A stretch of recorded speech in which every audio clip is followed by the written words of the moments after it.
वहीं दयाशंकर सिंह के बयान के बाद से बीजेपी और बीएसपी आमने सामने हैं। दयाशंकर सिंह की बेटी के खिलाफ बोले गए अपशब्दों को लेकर आज सुबह 11 बजे सभी जिला मुख्यालयों पर बीजेपी अपना विरोध जताएगी। बीजेपी मांग करेगी कि नसीमुद्दीन सिद्दीकी को पार्टी से बाहर निकाला जाए और बीजेपी का कहना है कि पार्टी दयाशंकर सिंह के साथ नहीं है, पर उनकी बेटी के साथ खड़ी है।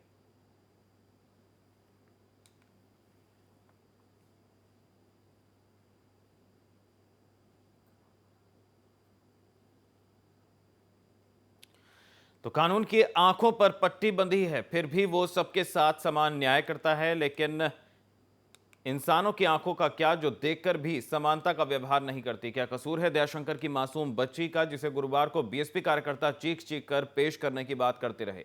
बेटी तो बेटी होती है, फिर चाहे अपनी हो या पराई। आखिर यह अंतर क्यों? यही सवाल शनिवार को बीजेपी बीएसपी के खिलाफ हल्ला बोल के जरिए उठाने जा रही है। पेश एक रिपोर्ट। साथ है, आगे बढ़ो, हम आपके साथ हैं।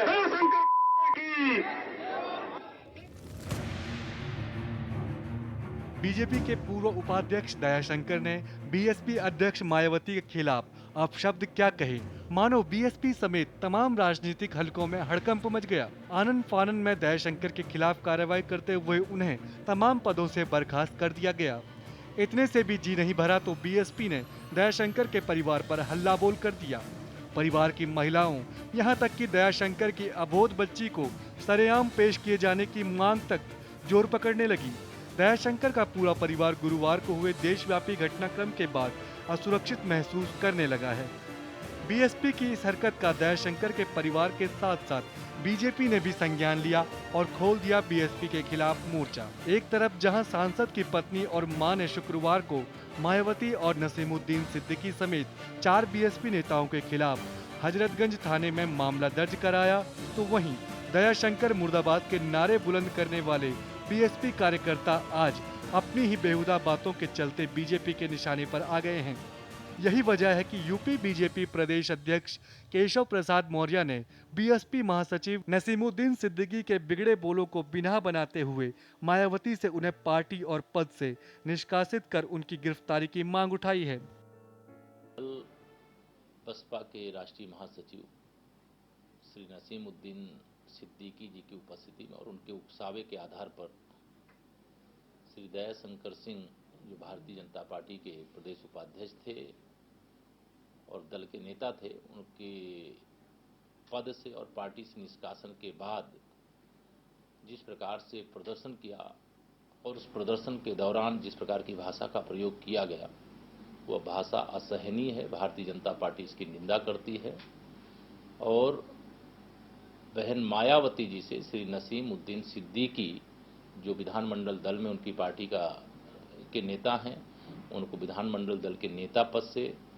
बर्खास्त करने, राष्ट्रीय महासचिव के पद से मुक्त करने और बसपा से निष्कासित करने की मांग करती है।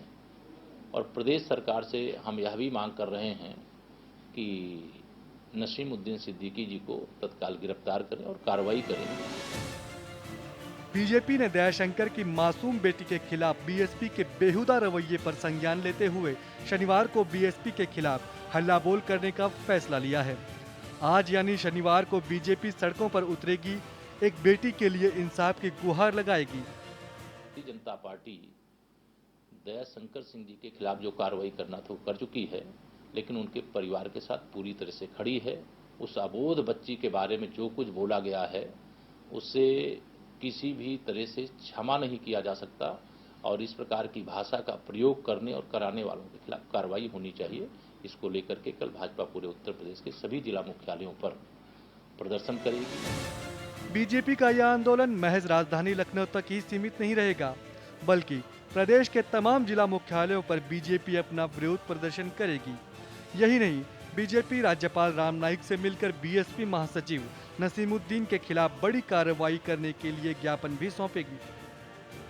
प्रदेश में हम माननीय राज्यपाल महोदय को भी मिलकर के इस पर ज्ञापन देंगे कि श्री नसीमुद्दीन सिद्दीकी को विधानमंडल दल के नेता पद से हटाते हुए उनकी सदस्यता समाप्ति की कार्रवाई। ये मामला एक बच्ची के भविष्य का है, बच्ची जो अपने पिता के लापता होने से परेशान है। परिवार के खिलाफ हो रही राजनीतिक गतिविधियों से इस कदर खौफजदा है कि वो अपने घर से बाहर तक पांव नहीं निकालना चाहती। एक बात जो इस पूरे प्रकरण में रह रहकर सामने आ रही है वो ये है कि क्या दयाशंकर के परिवार की महिलाएं नहीं हैं? क्या उनकी इज्जत नहीं है? मायावती के खिलाफ एक दयाशंकर ने अभद्र टिप्पणी की तो सारी की सारी बीएसपी तिलमिला उठी। लेकिन स्वाति सिंह, उनकी बेटी, उनकी सास का क्या, जिन्हें बेगुनाह होते हुए भी गुनहगार बनाया गया। Shiva Sharma, Lucknow, national voice.